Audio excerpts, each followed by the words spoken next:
వాళ్ళు దేవుళ్ళుగా చెప్పుకున్నటువంటి వాళ్ళు అవే ఈరోజు మరి మనం ఇంతకు మాట్లాడుతున్నట్టుగా చాలా మంది అవుతున్నాయి.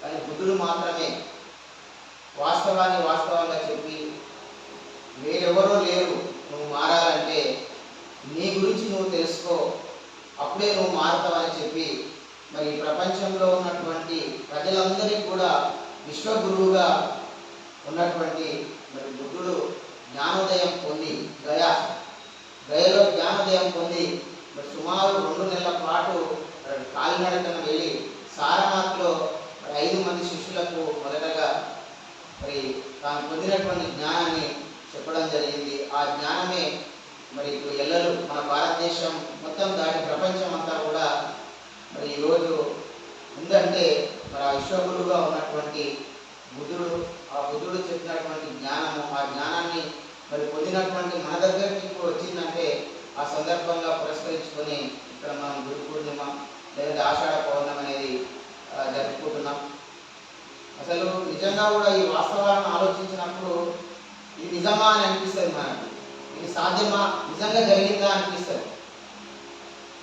అసలు బుద్ధుడిని ఫాలో అయినటువంటి వాళ్ళు, అసలు అశోకుడు మొత్తం అఖండ భారతదేశాన్ని పరిపాలించినటువంటి అశోకుడు పక్కన ఉన్నటువంటి చిన్న కళింగను కూడా నేను స్వాధీనం పరుచుకొని సమాప్తం చేయాలన్నటువంటి అశోకుడు మరి కళింగ పైన యుద్ధం ప్రకటించి భీకరంగా పోరాటం చేసి లక్షల మంది మరి వేల మంది ప్రాణాలు కోల్పోయి క్షతగాత్రులై పడిపోయినటువంటి సందర్భంలో మరి అశోకుడు విజయం పొందిన తర్వాత కూడా ఆలోచిస్తాడు, ఇది నిజమైన విజయమా? ఆలోచన చేసి తన భార్యతోటి ఆలోచన చేస్తే ఇది కాదు, మరి బుద్ధుడు చెప్పినటువంటి మార్గమే నిజమైనటువంటి మార్గము, అదే ప్రపంచంలో ఉన్నటువంటి వాళ్ళందరినీ కూడా మరి శాంతితోటి ఆనందంతో దుఃఖాలు లేకుండా చూపిస్తాయని చెప్పినప్పుడు అశోకుడు కూడా మరి బౌద్ధ జీవన విధానంలోకి మారి ఈరోజు మనం పొందుతున్నటువంటి సంక్షేమ పథకాలన్నీ కూడా ఆ రోజు అశోకుడు పెట్టినటువంటివి. తన వద్ద క్షతగాత్రులుగా మిగిలినటువంటి ఎవరైతే మరి సైనికులు ఉన్నారో మరి వాళ్లకు జైలులో ఉన్నటువంటి బందీలుగా ఉన్నటువంటి వాళ్లకు వ్యవసాయ భూములు ఇచ్చి మరి వాళ్ళను బాగా వ్యవసాయం చేసుకునేటట్టు చేసినటువంటి వ్యక్తి. మరి సమాజంతో ఉన్నటువంటి ప్రకృతిని మార్చాలని చెట్లు నాటడం కానీ మరి వ్యవసాయ భూమి ఇవ్వడం కానీ అన్ని సంక్షేమ పథకాలు కూడా ఇచ్చినటువంటి అశోకుడు. నిజంగా ఒకసారి అశోకుని ఆలోచన చేస్తే తన పిల్లలిద్దరు సంఘమిత్రను తర్వాత మహేంద్రుడిని శ్రీలంక అంటే వేరే దేశాల్లోకి వెళ్ళి ఈ ధమ్మాన్ని ప్రచారం చేయండి అని పంపినటువంటి వ్యక్తి మరి అశోకుడు. నిజంగా కూడా మన పిల్లల్ని స్వార్థంగా మన దగ్గరనే ఉండాలి, బాగా చదువుకోవాలి, లేకపోతే వాడు బాగా డబ్బు సంపాదించాలి, వాడు కోర్టు సంపాదించాలి, బిల్డింగ్లు కట్టాలని అనుకుంటే, రాజ్యం వేయాలనుకుంటే అశోకుడు ఆ రోజు అట్లా పంపేవాడా? మరి వేరే దేశం పోతే ఆ ధమ్మాన్ని ప్రచారం చేసుకుంటే ఏమైందో కూడా తెలియదు. మరి అలాంటి పరిస్థితుల్లో కూడా మరి అశోకుడు తన పిల్లల్ని త్యాగం చేస్తే ఈరోజు శ్రీలంక మొత్తం ఇంకా బర్మా కానీ ఆ ప్రాంతం అంతా కూడా బౌద్ధమయం అయిపోయింది. ఇట్లా ఎంతో మంది బౌద్ధం ద్వారా మరి త్యాగం చేసినటువంటి వ్యక్తులు ఉన్నారు. బాబాసాహెబ్ అంబేద్కర్ ఆయన చిన్నప్పుడే మరి కేఎస్కర్ అనే ఉపాధ్యాయుడు బుద్ధుని జీవిత చరిత్రను ఇస్తే నిజంగా కూడా బాబాసాహెబ్ అంబేద్కర్ బుద్ధుని జీవిత చరిత్ర చదువుకున్నాడు కాబట్టి ఈరోజు ఈ దేశంలో కోట్ల మంది ప్రజల జీవితాల్లో వెలుగులు ఉన్నాయంటే బికాస్ ఆఫ్ బాబాసాహెబ్ అంబేద్కర్, అంటే బికాస్ ఆఫ్ బుద్ధుడే. ఆ బుద్ధుడి గురించి బాబాసాహెబ్ అంబేద్కర్ తెలుసుకోకపోయి ఉంటే ఈరోజు మన భక్తులు ఇట్లా మారేవి కావు. అసలు నిజంగా మనం ఎక్స్పెక్ట్ చేయలేము. చిన్న విషయం జరిగితేనే మనం తల్లడిల్తాం. తన పిల్లలు పుట్టినట్టే చచ్చిపోతుంటే అసలు కాంటి మ్యాజిన్ సార్ పుట్టినట్టు చచ్చిపోతుంటే ఎట్లా, అది కూడా రక్తహీనతతోటి, అంటే తినడానికి సరైనటువంటి పౌష్టికాహారం లేనటువంటి సందర్భంలో వాళ్ళు చచ్చిపోతుంటే ఈయన ఇంకా జ్ఞానాన్ని సంపాదిస్తున్నారు. పిల్లలు ఎవరు చచ్చిపోతున్నారు, బాబాసాహెబ్ అంబేద్కర్ మాత్రం జ్ఞానాన్ని సంపాదిస్తున్నారు. ఎందుకు అంత జ్ఞానాన్ని సంపాదిస్తుందంటే ఈ దేశంలో కోట్ల సంవత్సరాల నుంచి, వందల వేల సంవత్సరాల నుంచి ఈ మెజారిటీ ప్రజలను మైనారిటీలు వివిధ రకాలుగా అంచివేస్తున్నారు. మరి వాళ్ళ యొక్క కుట్రలను బయట పెట్టాలంటే, మరి వాళ్ళని అధిగమించాలంటే ఒక్కటే ఒక మార్గము మరి బుద్ధుడు చెప్పినటువంటి పొందాలని తన పిల్లలను కూడా త్యాగం చేసి జ్ఞానాన్ని పొందిండు. మరి ఆ జ్ఞానాన్ని పొందడం ద్వారానే ఈరోజు మనం ఒక చిన్న మాట మాట్లాడితే మనం ఆలోచిస్తున్నాం, వాళ్ళేమంటారో వీళ్ళేమంటారో ఆలోచిస్తున్నాం. కానీ 100 సంవత్సరాల క్రితం బాబాసాహెబ్ అంబేద్కర్ అప్పుడు ఎట్లుంటో ఊహించుకోవచ్చు మనం. ఇప్పుడే ఇట్లా ఉందంటే ఈ ఏదైతే మనం మతం కానీ కులం కానీ 100 సంవత్సరాల క్రితం బాబాసాహెబ్ అంబేద్కర్ టైంలో ఏ విధంగా ఉంటుందో అనేది మనం ఊహించలేము. మరి అట్లాంటప్పుడు అందరిని ఎదిరించి ఆయన పోరాటం చేసి ఉద్యమాలు నడిపిందంటే ఆయన లోపల ఉన్నటువంటి జ్ఞానం మాత్రమే ఆయన నడిపించగలిగింది, ఆయనలో ఉన్నటువంటి శీలం మాత్రమే ఆయన నడిపించగలిగింది. అవన్నీ కూడా బౌద్ధంలో ఉన్నాయి. సో కాబట్టి ఏంటంటే మనమందరం కూడా ఖచ్చితంగా కూడా ఈ బౌద్ధాన్ని తెలుసుకోవాల్సినటువంటి అవసరం ఎంతైనా ఉంది. మరి అట్లా బౌద్ధం తెలుసుకుంటేనే ఈ దేశంలో ఉన్నటువంటి అన్ని సమస్యలకు పరిష్కారం దొరుకుతుంది. కాబట్టి మరి సారు ఎంతో నిజంగా కూడా చాలా కృషి చేసి కార్యక్రమాలు అయితే చేయడం జరుగుతుంది. ఎందుకంటే సార్ కూడా అసలు ఈ భావజాలం పరిచయం కావడానికే సార్ కారణం. నిజంగా కూడా ఒకవేళ చెప్పుకోవాల్సి వస్తే బాబాసాహెబ్ అంబేద్కర్ బుద్ధుడికి గురువు అన్నారు. తర్వాత ఆయన టైంలో లేనటువంటి ఎవరు మనకు జ్యోతిరావు ఫులే గారిని గురువు అన్నాడు. కానీ నిజంగా నాకు ఈ భావజాలాన్ని పరిచయం చేసినటువంటి మరి గురువుగా చెప్పుకోవాల్సి వస్తే సిద్ధార్థ గారు చాలా ప్రౌడ్గా చెప్పుకుంటున్నాను. ఎందుకంటే నాకు ఇంతో అవగాహన ఉన్నది కానీ ఈ భావజాలం పైన అవగాహన లేదు. నన్ను ఈ భావజాలంలోకి తీసుకొచ్చి ఇప్పుడు ఎంతో కొంత నేను కమిట్మెంట్తో పనిచేస్తున్నట్టే సారే కారణం. సో అట్లా మనము ఆ రోజు వాళ్ళు ఒక్కరే, బాబాసాహెబ్ అంబేద్కర్ గారు ఒక్కరే జ్ఞానవంతులు. ఈ రోజు మరి ఆయన ఇచ్చినటువంటి అవకాశాల ద్వారా మనం వందల వేల మంది లక్షల మంది బయటకు వచ్చినాం. కానీ వాళ్ళకు లేనటువంటి అంటే వాళ్ళ దగ్గర ఏదైతే ఉన్నదో కమిట్మెంట్ ఏదైతే ఉన్నదో నిస్వార్థం ఏదైతే ఉందో అవి మన దగ్గర లేకపోవడం ద్వారానే ఇంకా మనము ఈ వెనుకబడినటువంటి సమాజంలో ఇంకా రకరకాల సమస్యలు ఎదుర్కొంటున్నాం. నిజంగా బాబాసాహెబ్ అంబేద్కర్ లాగా ఎంతో కొంత మనం కూడా త్యాగం చేస్తుంటే ఇంకా మరింత మెరుగైనటువంటి ఫలితాలు మనం చూడగలిగేవాళ్ళం. సో భవిష్యత్తులో కూడా మనందరం కూడా అట్లా చేయాల్సినటువంటి అవసరం ఉందని తెలియజేసుకుంటూ మరి బుద్ధుడు ఈరోజు ఇంపార్టెన్స్ అది. బుద్ధుడు మొదటగా బోధనలు చెప్పినటువంటి రోజు ధమ్మచక్ర పరివర్తన దినోత్సవం అని చెప్తున్నాం దాన్ని. సో ఆ బుద్ధుడు చెప్పినటువంటి ముఖ్యమైనటువంటి విషయాలు ఏంటంటే ఆల్రెడీ పతిశిల గురించి మరి చంద్రశేఖర్ అన్న గారు చెప్పడం జరిగింది. సో అందులో ఉన్నటువంటి బ్రీఫ్గా నేను ఒక 2-3 నిమిషాలు చెప్పే ప్రయత్నం చేస్తాను. మీరు అందరూ వినాలని రిక్వెస్ట్ చేస్తాను. సో బుద్ధుడు చెప్పింది ఏంటంటే ప్రతిదీ కూడా మారుతుంటుంది, ఏది కూడా శాశ్వతంగా ఉండదు, పరిస్థితులను బట్టి మారుతూ ఉంటుంది, ఏది నిలకడగా ఉండదని చెప్పారు. సో మనకు కూడా మన సైన్స్లో చదువుకున్నప్పుడు చాలా మంది ఉంటున్నాం. ఎందుకంటే అవి ఇప్పుడు ఈ ఏదైతే సిద్ధాంతీకరణ ఉంటుందో అవి మారుతూ ఉంటాయి. ఎందుకంటే టాలాని వచ్చి మనకు భూకేంద్ర సిద్ధాంతం చెప్పిండు, తర్వాత కోపర్నికస్ వచ్చి సూర్యకేంద్ర సిద్ధాంతం చెప్పిండు, ఆ తర్వాత ఇంకా వచ్చి ఏ రకరకాల మార్పులు చెందుకుంటూ ఈరోజు మనం ఇంత సౌకర్యవంతమైనటువంటి జీవనం గడుపుతున్నాం అంటే వాళ్ళు ఆ శాస్త్రజ్ఞులు చేసినటువంటి త్యాగాల ఫలితంగానే ఈరోజు ఈ స్థాయికి రాగలిగారు. అట్లా బుద్ధుడు క్రీస్తు పూర్వం 560 సంవత్సరాల ముందే ఇట్లా ఇంత సైంటిఫిక్ విషయాలను మనం ఊహించగలిగిందంటే అందుకే ఆయనను బుద్ధుడు అన్నాడు. సిద్ధార్థం నుంచి బుద్ధుడు అయిందంటే ఇంత జ్ఞానాన్ని పొందిండు. అంటే ఇప్పుడు దాదాపు 2000 సంవత్సరాలు అవి 2500 సంవత్సరాల ముందు జరిగినటువంటి విషయాలను ఆయన అప్పుడే చెప్పగలిగింది కాబట్టి ఆయన అంత ప్రపంచమంతా కూడా బుద్ధుడిగా మరి గుర్తించడం జరిగింది. సో అట్లాంటి వారసత్వం, అట్లాంటి భావజాలంలో ఉన్నటువంటి మనం సో ఖచ్చితంగా మనము డెవలప్ అయ్యి మనతాన్ని ఆగిపోయి మనమే ఉండడం కాకుండా మరి మన సమాజాన్ని కూడా మార్చాల్సినటువంటి అవసరం ఉంది. అందులో మరి డాక్టర్ చైతన్య సార్ గారు, అదేవిధంగా రవీంద్ర మేడం గారు కూడా మరి ఇలాంటి కార్యక్రమాలు ఎన్నో మరి చేయడం జరుగుతుంది. స్టార్టింగ్ నుంచి కూడా ఇప్పటి వరకు చాలా కార్యక్రమాలు చేయడం జరుగుతుంది.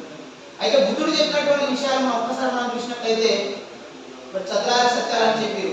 అంటే మనిషి జీవితం అంతా, ప్రతి మనిషి జీవితంలో బాధ ఉంది, ప్రతి మనిషి జీవితంలో దుఃఖం ఉంది అనేది మొదటి విషయంగా చెప్పడం జరిగింది. ప్రతి వ్యక్తి బాధపడ్డాడు, ప్రతి వ్యక్తి దుఃఖిస్తాడు ఏదో సందర్భంలో. అట్లా ప్రతి వ్యక్తి జీవితంలో ఇది ఉన్నవి. అయితే దీనికి కారణం కూడా ఉన్నది. ఆ కారణం ఏంటంటే అమితమైనటువంటి స్వార్థపూరితమైనటువంటి కోరికలు, ఉన్నవి. సో ఇట్లా కారణం ఉన్నది, ఆ దుఃఖానికి కారణం ఉన్నదని మరి చెప్పడం జరిగింది. మరి ఈ దుఃఖానికి కారణమే కాదు, దీనికి నివారణ కూడా ఉంది. ఈ దుఃఖాన్ని మనము దుఃఖం నుంచి విముక్తి పొందొచ్చు అని కూడా చెప్పడం జరిగింది. ఆ దుఃఖ విముక్తి మార్గమే అష్టాంగ మార్గం అని చెప్పడం జరిగింది. సో వీటినే మనం చతురార్య సత్యాలని చెప్తున్నాం, 4 చతురార్య సత్యాలను. సో బుద్ధిజంలో చాలా కీలకమైనటువంటి మౌలికమైనటువంటి విషయాలు. మరి ఇప్పుడు చెప్పుకున్నట్టుగా ఏదైతే అష్టాంగ మార్గం అని చెప్పినామో ఆ అష్టాంగ మార్గంలో ఒక 8 మాత్రమే ఉంటాయి. ఈ రోజు సోకాల్డ్ ఎవరైతే పర్సనాలిటీ డెవలప్మెంట్ పేరు మీద, వ్యక్తిత్వ వికాస తరగతుల పేరు మీద చాలా రకాలుగా మార్కెట్ చేసుకుంటున్నారు. కానీ 2500 సంవత్సరాల పూర్వమే గౌతమ బుద్ధుడు చెప్పినటువంటి విషయాలు ఏవైతే ఉన్నాయో ఈ అష్టాంగ మార్గం నుంచి వచ్చినటువంటి విషయాలే పర్సనాలిటీ డెవలప్మెంట్ సంబంధించినటువంటి విషయాలు. సో ఆ విషయాలు మనం ఒక బ్రీఫ్ గా, ఎందుకంటే మనందరం కూడా well qualified, well knowledge persons కాబట్టి చిన్నగా మనం ఒక 2 నిమిషాలు మనం చెప్పుకుంటే అర్థమైపోతుంది. సో ఏంటంటే ఫస్ట్ అష్టాంగ మార్గం మొదటిది ఏంటంటే సమ్యక్ దృష్టి. సమ్యక్ అంటే సరైనటువంటి దృష్టి.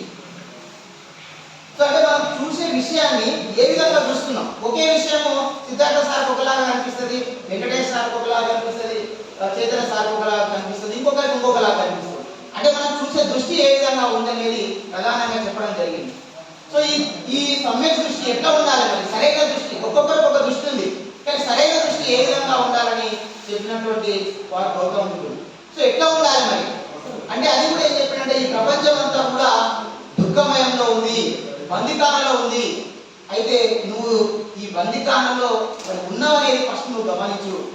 ఇంకా ఎట్లా ఉన్నారంటే వీళ్ళు ఈ అజ్ఞానంలో, ఈ బాధలో, ఈ బందికానంలో ఉన్నటువంటి వాళ్ళు తనను బంధితుడని తెలుసుకోలేంత దీనస్థితిలో ఉన్నాడు అనే విషయాన్ని చెప్పడం జరిగింది.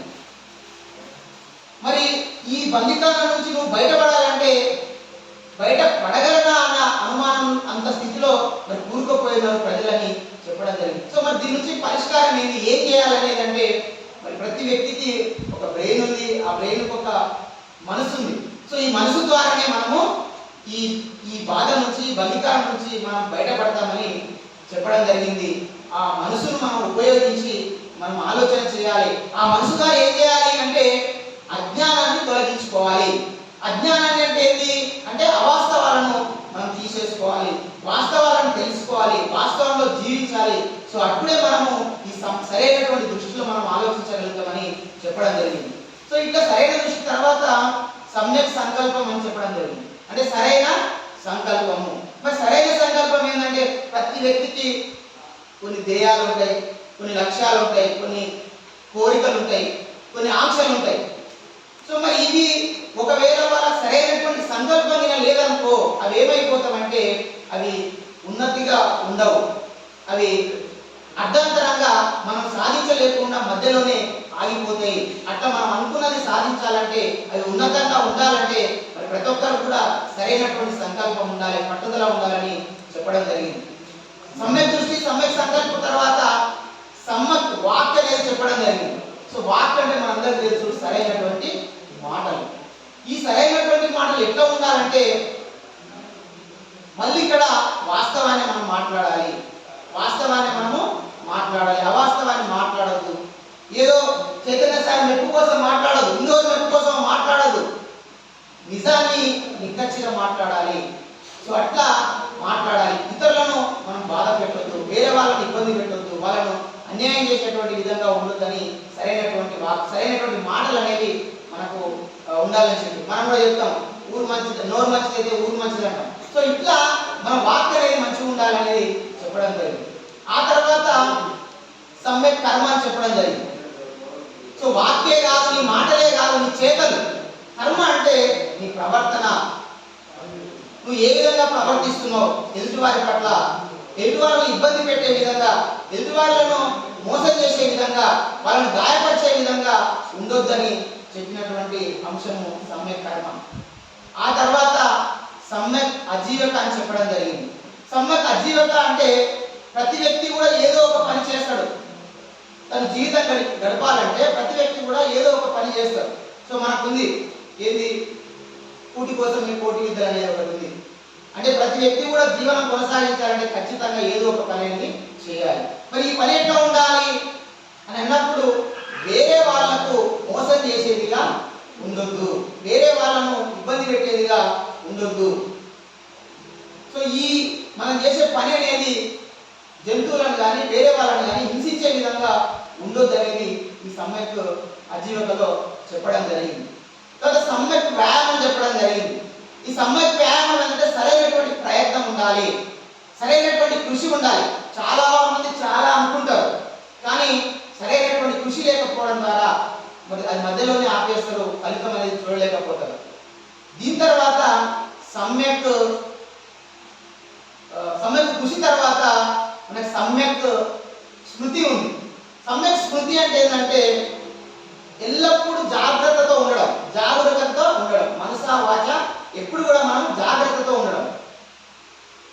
సో మనకు అన్ని విషయాలు తెలుసు, కానీ మన ఫ్రెండ్ వచ్చిందని నాకు ఆరోగ్యం బాగాలేదని తెలుసు, తాగితే నా ఆరోగ్యం కిడ్నీలు పాడైందని తెలుసు, కానీ నా ఫ్రెండ్ పిలిచిందని మనం తాగుతుంటాం. అంటే దాని ఉద్దేశం ఏంటి? నీకు జాగ్రత్త ఎప్పుడు లేదు, నీ ఫ్రెండ్ మాయలో పడిపోయి నువ్వు చెడుకుపోతున్నావు, లేకపోతే ఇంకేదో చూసినావు ఆ చెడు నువ్వు అడిక్ట్ అయిపోతున్నావు. అట్లా కాకుండా ప్రతి సందర్భంలో కూడా జాగ్రత్తతో మనం ఉండాలని చెప్పడం జరిగింది. అది సమ్యక్ స్మృతి.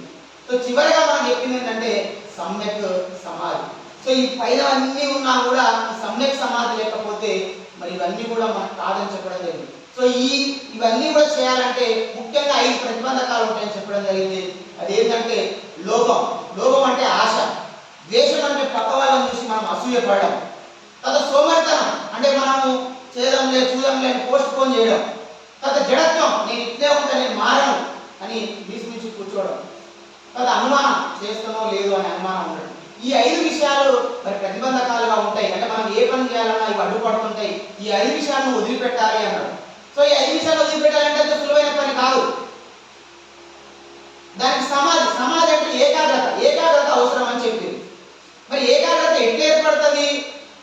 మనం ధ్యానం చేస్తే ఏర్పడుతుంది, లేకపోతే మనం ప్రాక్టీస్ చేస్తే ఏర్పడుతుంది అని చెప్పింది. సో ఇది మనం కూడా అనుకుంటాం మెడిటేషన్ చేయాలని, 1 రోజు చేస్తాం, 2 రోజులు చేస్తాం, 4 రోజులు చేస్తాం, మళ్ళీ దాన్ని బంద్ చేస్తాం. సో ఇట్లా ఈ 5టిని తాత్కాలికంగా మనము దీన్ని తొలగించడం కాదు, శాశ్వతంగా తొలగించాలని చెప్పడం జరిగింది. దానికి నిరంతరంగా మనము మరి మెడిటేషన్ చేయడము, సాధన చేయడం ద్వారా ఈ 8 ఏవైతే ఉన్నాయో వీటన్నిటిని మనం ఫాలో కావడం ద్వారా మాత్రమే మన జీవితం అనేది ఈ దుఃఖ నివారణ మార్గం అవుతుంది, దుఃఖం నుంచి విముక్తి అవుతామని చెప్పినటువంటి మరి గొప్ప వ్యక్తి గౌతమ బుద్ధుడు. సో ఇట్లాంటి విషయాలు పంచశీలను, అష్టాంగ మార్గాన్ని, చతురార్య సత్యాలను, దశపారణితులను, త్రిపీఠకాలు, ఇంకా చాలా విషయాలు ఉన్నాయి. సో ఇవి మనకు బేసిక్గా ఈ బౌద్ధంలో ఉన్నటువంటి విషయం. సో నాకు మొత్తం అర్థమైంది ఏంటంటే సార్ అంటే ఈ బౌద్ధం అంటే ఒకటే, ప్రతి వ్యక్తికి కూడా మంచి ఏదో చెడో తెలుసు. చెప్పండి, మీరు 18-20 ఏళ్ళు వచ్చిన వాళ్ళకి మంచి ఏదో చెడో తెలియదా? ప్రతి ఒక్కరు everyone knows sir what is good and what is bad. Everyone knows, ప్రతి ఒక్కరికి తెలుసు. కానీ ఆచరణలో మాత్రము ఆచరించలేకపోతారు. అందుకే మనం అంటాం ఏదైనా తప్పేసరి నీకు బుద్ధి లేదు అంటాం. అంటే బుద్ధి ఉన్న ప్రతి ఒక్కరు బుద్ధిష్టే అనేది మరి నాకు అర్థమైనటువంటి ఐడియా. మిగతా ఏదైనా కూడా ఏదైతే బుద్ధి ఉంటుందో, మంచి ఏది ఉందో ఆ మంచిని తెలుసుకొని ఆ మంచిని ఆచరించడమే మరి బుద్ధిజం. అలాంటి బుద్ధిజాన్ని ముందుకు తీసుకుపోతున్నటువంటి మరి చైతన్య సార్ గారికి, మరి సిద్ధార్థ సార్ గారికి, శేఖరన్న గారికి ప్రత్యేకంగా ధన్యవాదాలు తెలియజేసుకుంటూ, మరి చైతన్య సార్ గారు సిద్ధార్థ సార్ పరిచయం తర్వాత మరి చైతన్య సార్ పరిచయం కావడం జరిగింది. సార్ కూడా చాలా విషయాలలో మమ్మల్ని ఎడ్యుకేట్ చేస్తూ ఎప్పుడు వచ్చినా కూడా చాలా విషయాలు అసలు నిజంగా సారు ఆపరేషన్స్ చేస్తూ ఇవన్నీ చేసినప్పుడు ఎన్నో పుస్తకాలు చదువుతూ ఇలాంటి మీటింగ్లలో నేను పంచుకోవాలనే ఎంతో ఆతృతతోటి మరి సార్ ఎంతో ఇంట్రెస్ట్ అనిపిస్తుంది సార్. ఇలాంటి వాళ్ళకి ఎంతో మందికి చెప్పాలనే ఉద్దేశంతో మరి ఎంతో ఆతృతగా మరి ఉన్నటువంటి సందర్భంలో ఆశించిన స్థాయిలో రాకపోవడం అనేది కొంత బాధ కలిగించే విషయమే సార్. మా వంతు మేము ప్రయత్నం చేస్తున్నాం సార్, ఇంకా గట్టిగా ప్రయత్నం చేస్తామని సందర్భంగా తెలియజేసుకుంటూ, నా విషయానికి వస్తే నిజంగా కూడా మరి మన మహనీయులు ఎంతో త్యాగాలు చేసిరు. వాళ్ళ బిడ్డలు పోగొట్టుకున్నారు. అసలు నిజంగా బుద్ధుడి త్యాగం అసలు ఎంత త్యాగం. రాజు ఈరోజు రాజ్యాల కోసం కొట్లాడుతున్నారు, కానీ బుద్ధుడు రాజ్యాన్ని వదిలేసిండు, రాకుమారుడు నెక్స్ట్ రాజు బుద్ధుడే. రాజ్యాన్ని వదిలేసిండు, భార్యను పిల్లలను వదిలేసిండు. ఈ ఈ ఈ ప్రపంచానికి దుఃఖాన్ని విముక్తి చేసి శాంతియుతమైనటువంటి మార్గం చూపిండు. మరి నేను రీసెంట్గా మోడీ ఆస్ట్రియా వెళ్ళి అన్నాడు, భారత్ యుద్ధ భూమి కాదు బుద్ధ భూమి అని చెప్పిండు. అంటే భారత్ యుద్ధ భూమి కాదు బుద్ధ భూమి, యుద్ధం అనేది పరిష్కారం కాదు, ఈ శాంతి సమాజం బాగుండాలని చెప్పారు. మరి వేరే వాళ్ళు ఈడ చెప్పే ఐడియాలజీ వేరే ఉంటుంది, కానీ ఆడ చెప్పే ఐడియాలజీ ఇది ఉండదు. ఎందుకంటే ఆడ ఈ ఐడియాలజీ తెలియదు, కానీ బుద్ధుడే ప్రపంచం అంతా తెలుసు కాబట్టి మరి ఈ భారతదేశానికి ఏదైనా ఐడెంటిటీ ఉందంటే బుద్ధుడు, ఆ తర్వాత బాబాసాహెబ్ అంబేద్కర్. ఈ ఇద్దరి వల్లనే ఈ భారతదేశానికి ఒక ఐడెంటిటీ అనేది ఉంది. ఎందుకంటే బాబాసాహెబ్ అంబేద్కర్ పుట్టినరోజునే ఏప్రిల్ 14నే ప్రపంచ విజ్ఞాన దినోత్సవంగా జరుపుతారంటే అంతకించినటువంటి బెస్ట్ ఎగ్జాంపుల్ మరొకటి లేదు. బాబాసాహెబ్ ఒక నాలెడ్జ్ గురించి. సో ఇట్లాంటి వారసత్వంలో మరి సారు ఇలాంటి కార్యక్రమాలు తీసుకోవడం చాలా సంతోషం. మరి ఇట్లాంటి వారసత్వంలో మాకు పరిచయం కావడం, సార్ పరిచయం చేయడం, నిజంగా సావిత్రిబాయి పూలే, జ్యోతిరావు పూలే గారి గురించి ఆలోచిస్తే చాలా వండర్ అనిపిస్తుంది. వాళ్ళ పాఠశాలపై చదువు చెప్పుకుంటే బురద నీళ్ళు కలగడం, రాళ్లతోటి కొట్టడం, నానా బూతులు తిట్టడం, అసలు ఇంటి నుంచి బహిష్కరించడం, సంబలిక ప్రయత్నం చేయడం, మరి ఇన్ని చేసినా వాళ్ళు ఎక్కడ కూడా కాంప్రమైజ్ కాకుండా ఇద్దరు అందించారు. మన కోసం, మహిళల కోసం, సమాజంలో ఉన్నటువంటి వెనుకబడ్డ వాళ్ళ కోసం మరి అంత త్యాగం చేసి మన కోసం విద్యను అందిస్తే ఆ తదనంతరం మనం ఈరోజు ఇన్ని అవకాశాలు పొందుతున్నాం. ఆ పొందినటువంటి వాళ్ళలో మేము ముఖ్యంగా ఎడ్యుకేషన్ డిపార్ట్మెంట్లో ఉన్నాం, అంటే విద్యను అందించే డిపార్ట్మెంట్లో ఉన్నాం. ఇప్పటికీ కూడా మీరు అన్నట్టు గవర్నమెంట్ స్కూళ్ళలో చాలా పరిస్థితులు దారుణంగా ఉన్నాయి సార్. నాట్ ఓన్లీ గవర్నమెంట్, విద్యా వ్యవస్థలో పైకి కనిపించేది వేరు, క్రీమ్ పైన ఉండే క్రీమ్ వేరు, కింద ఉన్న వాస్తవాలు వేరు, చాలా దారుణంగా ఉన్నాయి. సో మన అసలు సర్వే వచ్చింది సార్. అసలు అందులో ఏం చెప్తారంటే 16 సంవత్సరాలటువంటి విద్యార్థులు అంటే ఈక్వల్ 10th క్లాస్ పిల్లలు రెండో తరగతి పాఠాలు 53% మంది చేయట్లేదు సార్. సగానికి పైగా రెండో తరగతి పాఠాలు చేయట్లేదు, అంటే రెండో తరగతిలో ఉన్నటువంటి సిలబస్ చేయట్లేదు. ఇంటర్మీడియట్ 18 years పిల్లలు, ఇంటర్మీడియట్ వాళ్ళు 50% చేయట్లేదు కదా. ఇది ఇంత దారుణమైన పరిస్థితులు ఉంటే విద్యలా మరి మన దేశం, మన రాష్ట్రం ఏ విధంగా అభివృద్ధి సాధిస్తుంది? సో కాబట్టి దీనిపైన నిజంగా చాలా పెద్ద ఉద్యమం జరగాల్సినటువంటి అవసరం ఉంది సార్. మరి అదే ఉద్దేశంతో భారత్ విద్యా ఉద్యమం అనేది కూడా ఒక చిన్నగా ప్రారంభించడం జరిగింది. సో దానికి మీ అందరి సహకారంగా ఉండాలని మరి ప్రత్యేకంగా ఈ సందర్భంగా కోరుతున్నా సార్. ఎందుకంటే ఈ సమాజంలో విద్య ఒక్కటే మనల్ని మార్చడానికి అవకాశం ఉంటుంది. మరి అట్లాంటి విద్యను మరి మార్చడానికి, అట్లాంటి విద్య మన పూర్వీకులలోకి, మన గ్రామాల్లో ఉన్నటువంటి వాళ్ళకి వస్తేనే వాళ్ళు ఎంగేజ్ అవుతారు, అప్పుడే ఈ సమాజం పూర్తిగా మారుతుంది. ఆ దాంట్లో మనందరం కూడా భాగస్వామ్యం కావాలి. ముఖ్యంగా విద్యారంగంలో టీచర్స్గా ఉన్నటువంటి వాళ్ళపైన ప్రత్యేకంగా ఇంకా మరింత బాధ్యత ఉందని వాళ్ళందరూ కూడా నేను రిక్వెస్ట్ చేసుకుంటూ, ఈ చేసే క్రమంలో ఈ మహనీయులను స్ఫూర్తిగా తీసుకొని మరి ఎన్నో కార్యక్రమాలు అయితే నాకు వీలైన కార్యక్రమాలు చేస్తున్న కరోనా టైంలో మరి రెస్ట్ లేకుండా అటు గురుకులాలకు ఆన్లైన్ క్లాసులు ఇవ్వడం, తర్వాత 17 నెలలు పిల్లలు స్కూల్స్ బంద్ అయిపోతే వాళ్ళ లోపల బేసిక్స్ అయిపోతే బేసిక్స్ ట్రైనింగ్ ప్రోగ్రామ్ పెట్టడం. మరి నేను ఒక్కరిని చేస్తే కొద్ది మందికే ఉంటుంది, ఇంకా 100,000 మంది టీచర్లు ఉన్నారు, వాళ్ళకి టెక్నాలజీ తెలిస్తే వాళ్ళు ఇంకా ఎక్కువ మందికి చెప్పాలనే ఉద్దేశంతో వాళ్ళకి డిజిటల్ డివైస్ ఏ విధంగా ఉపయోగించాలో ట్రైనింగ్ ఇవ్వడం, తర్వాత స్పోకెన్ ఇంగ్లీష్, ఇవన్నీ ఒక రెస్ట్ లేకుండా ఒక రకమైనటువంటి ఇబ్బందికరమైనటువంటి పరిస్థితులు ఉంటే మరి నిజంగా ఈ కార్యక్రమాలు చేసిన మస్తు టెన్షన్ ఉంటుంది సార్. ఎందుకంటే చేసిన వాళ్ళందరూ తెలుసు. ఈరోజు 5 గంటలకు చెప్పినాం, ఆడ వేరే మీటింగ్ పోయినాం, 5 దాటిపోయింది, లోపల ఒక టెన్షన్ స్టార్ట్ అయింది. సార్కి 5 గంటలకు కమిట్మెంట్ ఇచ్చినాం, మేము 5 అయితే ఉన్నాం, ఏం చేయాలని లోపల మానపడుతూనే ఉన్నాం. సో ఈ టెన్షన్ అనేది మనిషిని చాలా కుంగదీస్తుంటుంది. అంటే ఇదే కాదు, చాలా రకాల కార్యక్రమాలు చేసేటప్పుడు ఆ కార్యక్రమానికి ఎవరు వస్తారు, ఎట్లు వస్తారు, సక్సెస్ అవుతా కాదని రకరకాల టెన్షన్స్ ఉన్నమాట వాస్తవం సార్. సో అట్లా నాకు కూడా హడావిడి అయిపోయి మరి నాకు కూడా ఆరోగ్యంగా కొంత ఇబ్బంది కలిగినటువంటి సందర్భం ఉంది. కొంత బీపీ అప్ అండ్ డౌన్స్ అయ్యి ఒక బీపీ 140, 150 వరకు వచ్చినటువంటి పరిస్థితి ఉంది.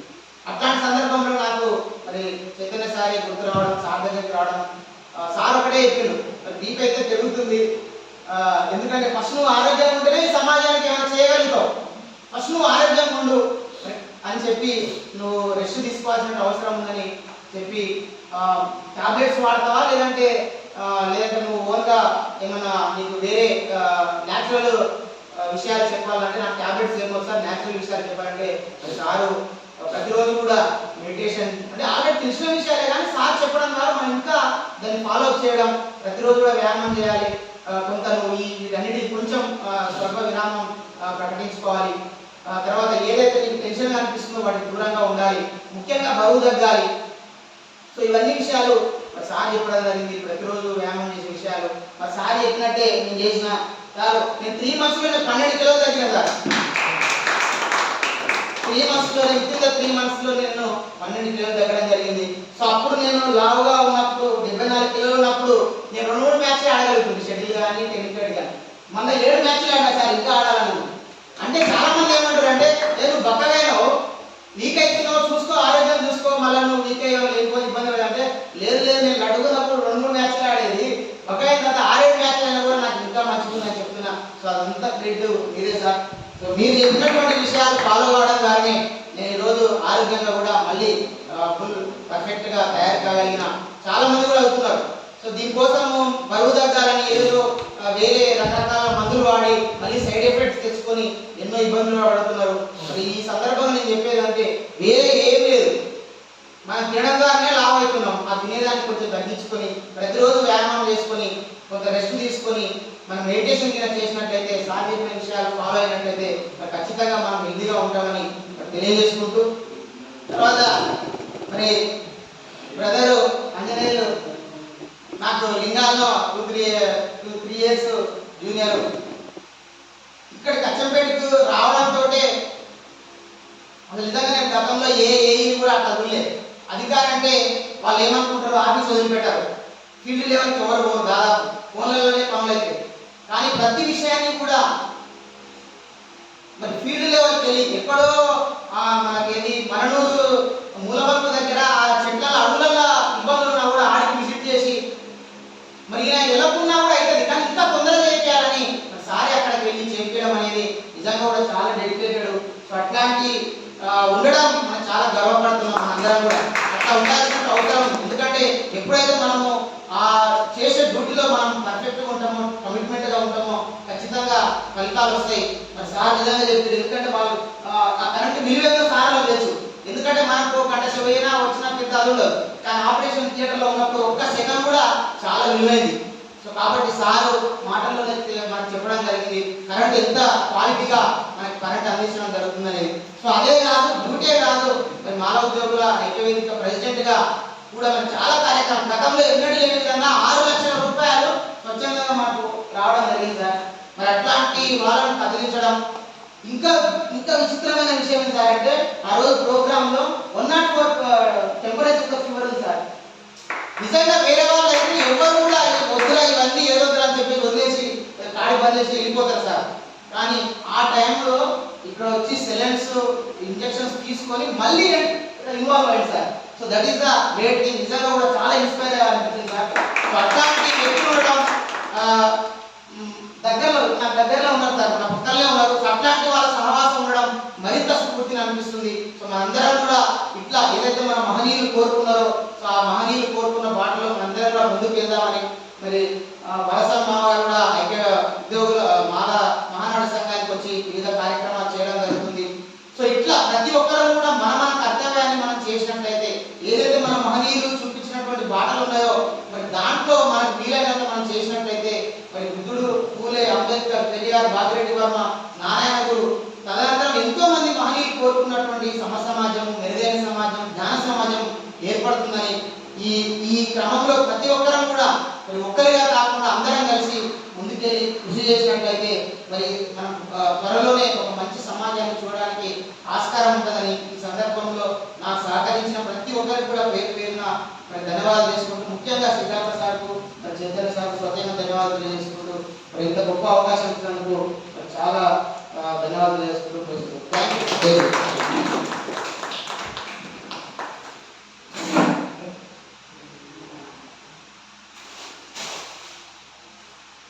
Thank you very much, Venkatesh garu. Exhaustive, exhaustive speech. చాలా పరిణితి కలిగినటువంటి విషయ పరిజ్ఞానంతో చాలా చక్కగా మాట్లాడారు. మీకు చాలా ఇంకా సమయం అవసరం, కానీ ఇప్పుడు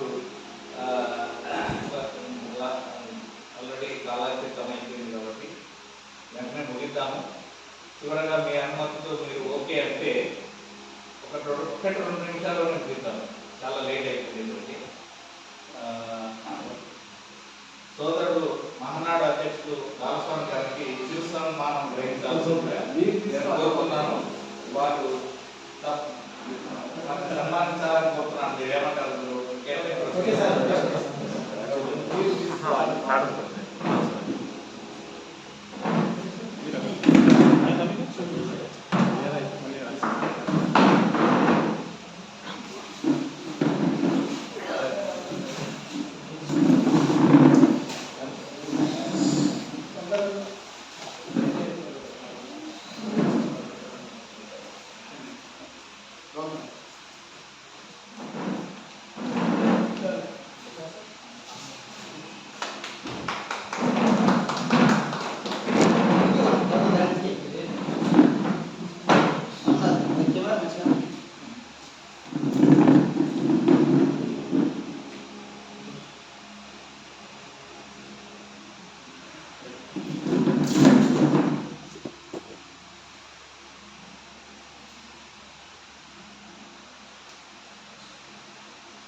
కొనసాగిద్దాం మహనీయుల ఆశయాలను. కొనసాగిద్దాం మహనీయుల ఆశయాలను.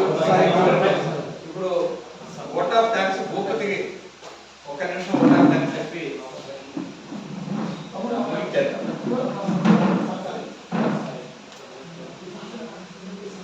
భూపతి చెప్పండి.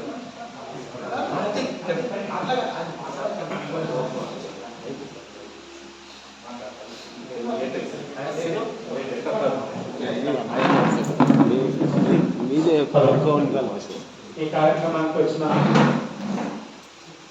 బౌద్ధ బాంధవులందరికీ నమో బుద్ధాయ, జై భీమ్.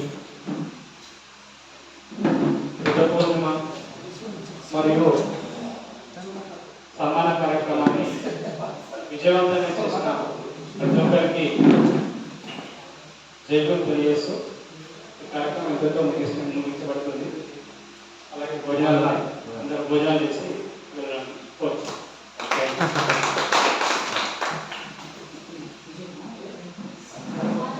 భోజనాలు స్వీకరించండి. కొన్ని చిన్న రిక్వెస్ట్, లాస్ట్ 1 వర్డ్.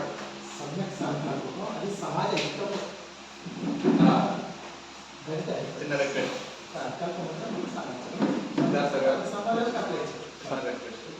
నెక్స్ట్ మీటింగ్కి ప్రముఖ వ్యక్తులు వరాలవర్ధన్ గారు వస్తున్నారు కాబట్టి కొంచెం సమయ పాలన పాటించాలని చెప్పి మరీ విన్నవిస్తున్నాం. ఒక